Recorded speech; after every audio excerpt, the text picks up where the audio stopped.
अस्सलाम वालेकुम दोस्तों, उम्मीद है भी तमाम दोस्त खैरियत से होंगे। वीज़ा वाला भाई आज आप लोगों के लिए एक टॉपिक लेके आया है जिसका नाम है कि न्यूज़ीलैंड के अंदर किस तरह से आप जल्द अपनी जॉब भी हासिल कर सकते हैं और जॉब भी कम पैसों में नहीं, बहुत ही अच्छे पैसों के अंदर। और न्यूज़ीलैंड के अंदर बहुत सारे ऐसे एम्प्लॉयर हैं जो कि जॉब देने के लिए आप लोगों को तैयार हैं।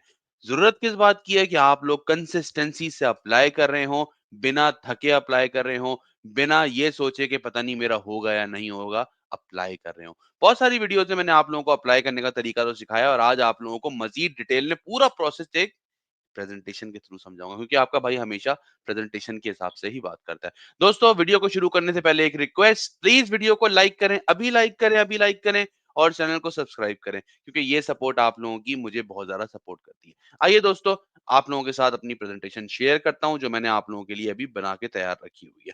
अच्छा जी, step by step guide of finding an accredited employer work visa job from Pakistan in New Zealand. अब सबसे पहले ज़रूरी ये है कि भाई आपको ये समझना पड़ेगा कि AEWV program accredited employer work visa program आखिर होता क्या है? एईडब्ल्यूबी क्या होता है भाई? Accredited employer work visa program. इसके अंदर क्या होता है आपको स्किल्ड वर्कर्स पूरी दुनिया से स्किल्ड अच्छा होता है इसमें मैं आसान लफ्ज़ों में समझा देता हूँ। कंपनीज़ जो है ना उनको अगर पाकिस्तान से या इंडिया से या कहीं भी बाहर से कोई बंदों को बुलाना होता है, तो वो अपने मुल्क में ना एक रजिस्ट्रेशन करा लेते हैं कि भाई हमारे पास ना ये न्यूज़ीलैंड के अंदर ये बंदा मिल नहीं रहा है। ये बंदा बंदा शार्ट है। मतलब अगर मैं आम लफ्ज़ों में ना शार्ट बंदा शार्ट है, शॉर्ट नहीं शार्ट है। तो बंदा शार्ट है, बंदा जो है ना बाहर से बुलाना पड़ेगा। उसके लिए वो क्या करते हैं अपनी कंपनी को एईडब्ल्यूबी प्रोग्राम में रजिस्टर कर लेते हैं। तो अब जब एक तरफ वो खुद एईडब्ल्यूबी प्रोग्राम में रजिस्टर हो गए तो आपको भी वही कंपनी ढूँढनी है जो एईडब्ल्यूबी प्रोग्राम के अंदर हो।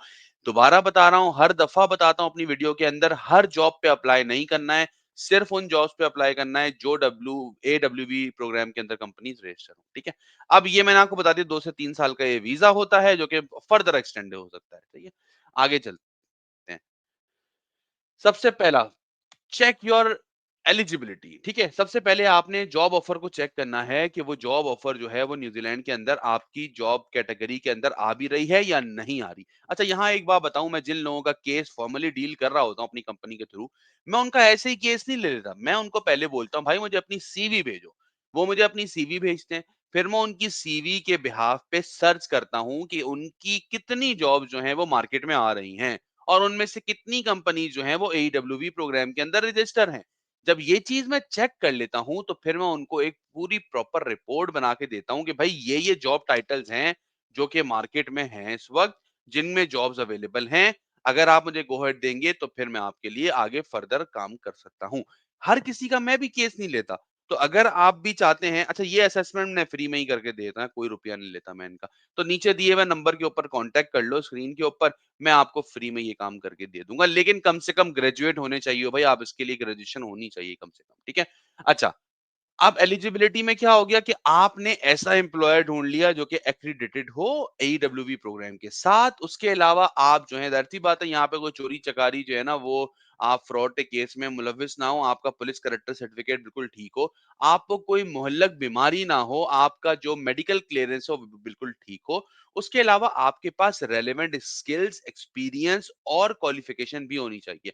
मिसाल एक जॉब आ रही है, उस जॉब के लिए एक्स नंबर ऑफ स्किल्स चाहिए, एक्स नंबर ऑफ आपकी क्वालिफिकेशन चाहिए और एक्स नंबर का एक्सपीरियंस चाहिए सालों का। वो सब चीजें आपके पास हो तभी आपको जॉब मिल पाएगी। ऐसे नहीं अंड की शंड सब जॉब पे आपने अप्लाई कर दिया। अब अब भाई अब सवाल ये आता है ढूंढने कहाँ, ये एक्रेडिटेड एम्प्लॉयर होता कहाँ पे है? तो वो भी आपका भाई तो हर काम करके देता है ना आपको, तो फिर टेंशन क्यों लेते हो? मैं आपको बताता हूँ। सबसे पहले आपने जाना है ऑफिशियल वेबसाइट न्यूजीलैंड की जो कि है immigration.gov.nz। यहाँ पर आपको एक्रीडेटेड एम्प्लॉयर लिस्ट ढूंढनी है और वो पूरी लिस्ट आपको मिल जाएगी।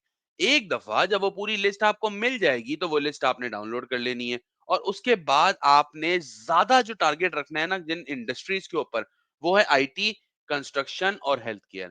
अगर आप इन 3 इंडस्ट्रीज के अंदर जहां पे सबसे ज्यादा हायरिंग हो रही है अप्लाई कर रहे होंगे रेगुलरली बेसिस के ऊपर, तो फिर उम्मीद बनती है कि हाँ भाई आपको कहीं ना कहीं से जो है ना रिस्पॉन्स मिल जाएगा। भाई एक पानी का कतरा भी एक पत्थर के ऊपर जब बार बार बरसता है तो पत्थर के अंदर सुराख कर देता है, ये मुहावरा तो आपने सुना ही होगा। तो भाई ऐसा कैसे हो सकता है कि जब आप भी फ्रीक्वेंटली पाबंदगी से अप्लाई कर रहे हैं तो आपको रिस्पॉन्स ना है? लेकिन सवाल ये पैदा होता है कि क्या आप 6 महीने तक ये काम कर सकते हैं पाबंदगी से? हर हफ्ते कंपनी ढूँढना, जॉब ढूँढना, जॉब पे अप्लाई करना नहीं कर सकते तो फिर मुझसे कॉन्टैक्ट कर लो और बहुत ही रीज़नेबल प्राइस में ये काम करा लो। आगे चलते हैं, जॉब ढूँढी कहाँ जाए? ये भी बता देता हूँ चलो भाई, मैं तो पूरी रेसिपी बता देता हूँ ना। आपका भाई पूरी रेसिपी बना देता है, बना लो ये बिरयानी घर के अंदर, नहीं बन रही अगर ये बिरयानी फिर भी घर के अंदर तो फिर आपका भाई मौजूद है, हमारे पास आ जाओ। सबसे पहले आपने seek.co.nz के ऊपर जाना है और वहाँ पर जाके अपना अकाउंट क्रिएट करना है, अपनी पूरी डिटेल डाल देनी है, क्या पढ़ा है, कहाँ-कहाँ नौकरी की है, कौन-सी स्किल्स हैं, कौन-सी ज़बानें बोलनी आती हैं, वो सारी चीज़ों के साथ अपनी एक मस्त प्रोफाइल बना लो एकदम, ठीक है जी? उसके अलावा और भी जॉब्स की वेबसाइट्स हैं, ऐसे trademe.co.nz है, myjobspace.co.nz है, कंपनी के अपने कैरियर पेजेस होते हैं, बहुत सारी जो कंपनीज होती हैं, वो जॉब्स जो हैं वो अपने ही वेबसाइट के कैरियर पेज के ऊपर जो है वो अपलोड कर रही होती हैं, वहां से अप्लाई कर सकते हैं आप। अच्छा, अब जॉब अगर आप इस तरह की वेबसाइट्स के ऊपर ढूंढते हो, जैसे seek.co.nz है या फिर ट्रेडमी है, तो आपने ढूंढनी है वीजा स्पॉन्सरशिप करके। देखो बहुत सारी कंपनीज ऐसी होती हैं वो 2 चीज़ें लिखती हैं। अगर उनको बाहर से बंदे को रिक्रूट करना है तो वो लिख देते हैं कि भाई अगर बाहर से भी बंदा आ रहा होगा ना तो अपने को चलेगा, हमें कोई टेंशन नहीं है। और दूसरा कुछ कंपनीज ऐसी होती हैं वो साफ-साफ लिख देती हैं कि अगर आप न्यूज़ीलैंड के अंदर मौजूद नहीं हैं, अगर आपके पास न्यूज़ीलैंड के अंदर लीगल वर्किंग राइट्स नहीं है, तो फिर आप हमारे पास ना आएँ, आप कहीं और चले जाएँ क्योंकि हम आपका वीज़ा नहीं प्रोसेस करा सकते। हाँ, आप न्यूज़ीलैंड आ जाएँगे तो शायद हम आपको कंसीडर कर लें। तो हमने उन कंपनीज़ के ऊपर टाइम ज़ाया नहीं करना है। हमने सिर्फ़ उन कंपनीज़ पे अप्लाई करना है जो या तो कुछ भी ना लिख रहे हों, क्योंकि हो सकता है फिर उनसे बात हो सके मज़ीद आगे, या फिर जिन्होंने लिखा हो कि हम वीज़ा स्पॉन्सरशिप आपको देंगे। अब डॉक्यूमेंट कैसे बनाने हैं भैया? डॉक्यूमेंट कैसे बनाने हैं? सबसे पहले आपने एक न्यूज़ीलैंड के स्टाइल की अपनी सीवी बनवानी है, ठीक है? उसके बाद आपने अपना एक कवर लेटर बनाना है जो कि टेलर्ड होना चाहिए इंडस्ट्री के एक्सपीरियंस के हिसाब से। देन आपको अपने एक्सपीरियंस लेटर और रेफरेंसेस जो हैं वो अरेंज करके रखने हैं। उसके बाद डिग्री और सर्टिफिकेट जो हैं वो आपने इंग्लिश में ट्रांसलेट करवा लेने हैं, अगर तो वो इंग्लिश में ट्रांसलेट हुए हुए नहीं हैं। देन आपने आइल्स और टॉफल करना चाहिए, ये बात का केस है, जब एक दफा आपको जॉब ऑफर आ जाएगी उसके बाद आपको आइल्स वगैरह करना पड़ेगा, पहले आपको नहीं करना पड़ेगा, ठीक है जी। अप्लाई स्मार्टली, स्मार्टली अप्लाई करना है। वो स्मार्टली अप्लाई कैसे होगा? सबसे पहले आपने कंपनी पे डायरेक्टली अप्लाई करना है, बहुत सारी कंपनी ईमेल्स के थ्रू बोलती है। दूसरा, आपने जो ईमेल का सब्जेक्ट रखना है ना, एप्लीकेशन फॉर जॉब टाइटल, जो भी जॉब टाइटल की जॉब जो है वो मार्केट हो रही होगी, अवेलेबल फॉर एईडब्ल्यूबी फ्रॉम पाकिस्तान। अच्छा, अब इस तरह के जो जॉब टाइटल होते हैं ना, जो सब्जेक्ट्स होते हैं, वो एम्प्लॉयर को बता देते हैं कि आपका मतन क्या लिखा हुआ है उस पूरी की पूरी ईमेल के अंदर, तो सब्जेक्ट बड़ा इंपॉर्टेंट है। उसके बाद mention AEWV interest clearly in cover letter. Cover letter में साफ-साफ लिख दो, भाई मैं जो हूँ ना, अपना भी टाइम ज़ाया नहीं करना चाहता, आपका भी टाइम ज़ाया नहीं करना चाहता। मैं एईडब्ल्यूबी प्रोग्राम के अंदर इंटरेस्टेड हूँ, कर सकते हो वेल एंड गुड, नहीं कर सकते अस्सलाम वालेकुम। ठीक है जी? देन आता है कि भाई आप जो है ना वो आप शॉर्टलिस्ट हो गए एक जॉब के लिए, तो फिर आपने सबसे पहले जो है ना जूम की इंटरव्यू की प्रिपरेशन करनी है। मैं बहुत सारे लोगों को जानता हूं जिनको जॉब ऑफर भी मिल जाती है, इंटरव्यू की डेट भी मिल जाती है, उनको जूम ही चलाना नहीं आता और इंटरव्यू का पूरा time excuse me I am working on it, I am ये आई एम वो, सारा टाइम बढ़ जाता है। तो भाई पहले से जूम की कॉल की प्रिपरेशन कर लो, जूम को कैसे कनेक्ट करते हैं, क्या ट्रबल शूटिंग होती है उसके अंदर, बात कैसे की जाती है one to one, headphones check कर लो सही है या नहीं है, ये सारी चीजें, ठीक है। Practice New Zealand style interview questions, YouTube भरा पड़ा है, यूट्यूब के ऊपर जाके प्रिपरेशन कर लो कि न्यूजीलैंड के इंटरव्यू के अंदर आमतौर पे किस तरह के सवालात पूछे जाते हैं। Then highlight your willingness to relocate on your understanding of AEWV. AEWV को अच्छी तरह से समझ लो पहले, कौन कौन से डॉक्यूमेंट चाहिए होंगे, क्या क्या चीजें चाहिए होंगी, ताकि एम्प्लॉयर जब क्वेश्चन आंसर करे तो आप ब्लैंक ना बैठे हुए हो बिल्कुल ही, ठीक है।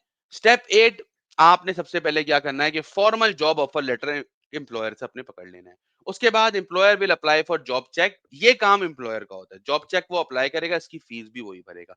Upon approval you can apply for AEWV, एक दफा जब उसको अप्रूवल मिल जाएगी तो फिर आप एईडब्ल्यूबी प्रोग्राम से अप्लाई कर सकते हैं। वो कैसे करेंगे, आ जाओ भाई आखिरी पॉइंट पे।